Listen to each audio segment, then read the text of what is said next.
Hi everyone. Say hi to Max. This is my buddy Max. He's one of my furry friends. He's one of my companions.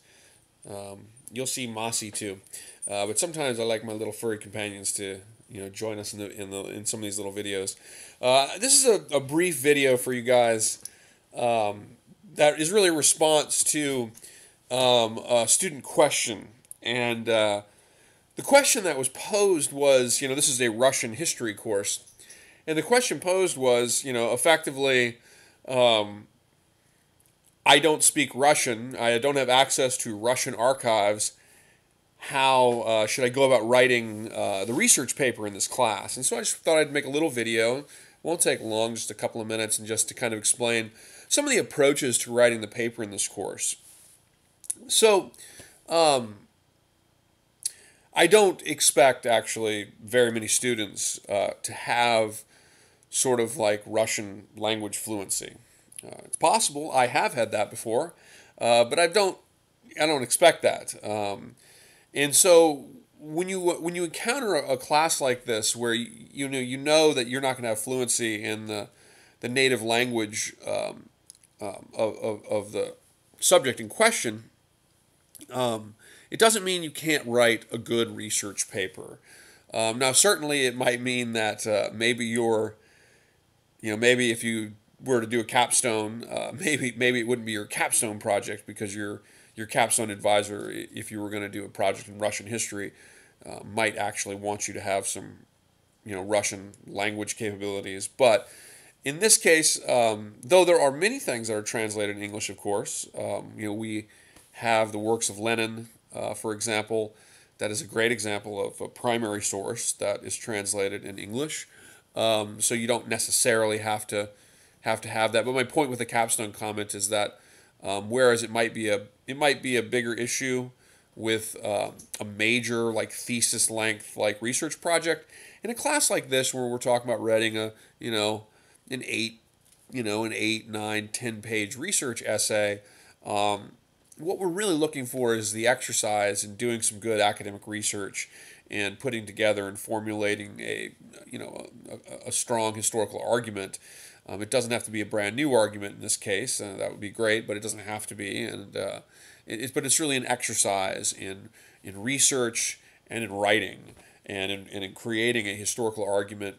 Creating an introduction that is compelling and sets up a historical argument that involves analysis and is stated and presented in a clear and decisive way. Decisive, not indecisive way. So the question was, well, how do I come up with a research project for something like this? And what I would say is that if you don't know a lot about the history, and maybe the issue is not a language thing, maybe it's just that, hey, I don't know a lot about this history, so how do I come up with a research project? Well, first of all, consider things you're interested in. Are you interested in, for example, the study of gender inequality across history? Believe it or not, this topic in this course could make for a really interesting topic about the history of gender and gender inequality in history because the Russian state, in some respects, very much thought to sort of eliminate some of the barriers of patriarchy, and this is why the Soviet Union, for example, put the first female cosmonaut in space. Why women were considered to be so integral to the Soviet war effort. Now, it's not as simple as that, but my point is there's actually, and Lenin actually talked about these topics. But my point is that if you're interested in gender in history, you would find that if you look through, for example, our textbook, or you look through the Lenin book, you might find some real substance there to write about. So consider a topic you're interested in. You're interested in the Cold War. You're interested in foreign policy. Maybe you're interested in the philosophy of ideas, Leninism versus Marxism versus Stalinism versus capitalism, these types of things. Maybe you're interested in the origin of the Cold War and trying to piece together the origin of the Cold War from a Russian perspective, perhaps. So find the topic you're interested in. Maybe you're interested in looking at the space race from a Russian perspective. Maybe you're interested in looking at the Soviet Union through the lens of empire. Empire is a lens of historical analysis, and the Soviet Empire, especially for those of you who maybe have taken my post-war Europe class, you know that the Soviet Empire was a very unique empire. And so maybe you want to make an argument about the Soviet Empire or the collapse of the Soviet Union, or of Gorbachev. Maybe you want to make an argument that connects Vladimir Putin's policy to a longer policy of Russian history or Russian imperialism or of Soviet history. So consider a topic that you're interested in, whether it's the issue of race or gender in society, or the issue of sexuality in society. Then you find your topic, or you're interested in foreign policy or diplomacy or war, or ideas, philosophy, for example, behind these types of things. Find the subject you're interested in. Then, after you find the subject you're interested in, get your hands on some good, like sort of broad narratives about 20th century Russian history. Of course, the service book we're using in class would be a great way to start, right? Find the topic, go to the index, see what Service says about the topic in the index, see where Service did his research.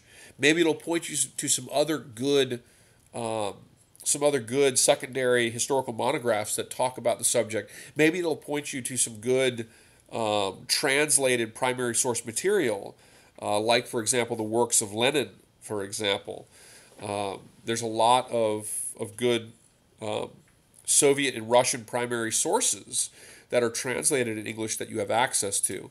So what I would recommend in finding a subject you're interested in is to consider, just generally with respect to history, what are you interested in? And then once you figure out what you're interested in, think about how it might be relevant to the particular topic of this course. And then take our textbook, because it's very, very thorough.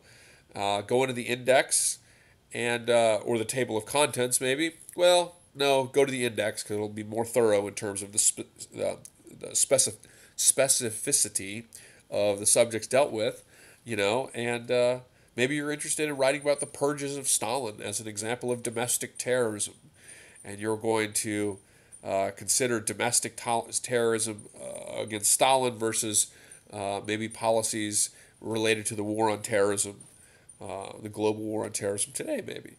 Just an idea.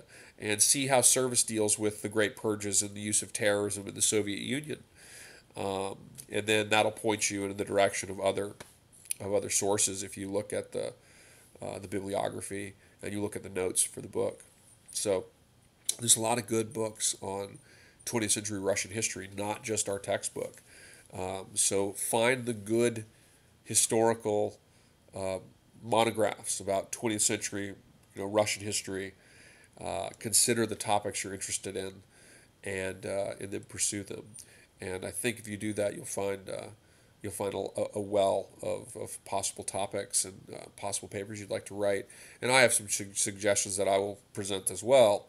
But anyway, I hope that helps. A student asked me a specific question, and I thought I'd make a little video talking about it. So hopefully people will watch this, and hopefully what I just said is helpful and not a waste of your time. So anyway, let's have a great rest of the term. The term is very early here. I was going to say week. It's not a weekly announcement. But anyway, hopefully this is helpful. All right, guys.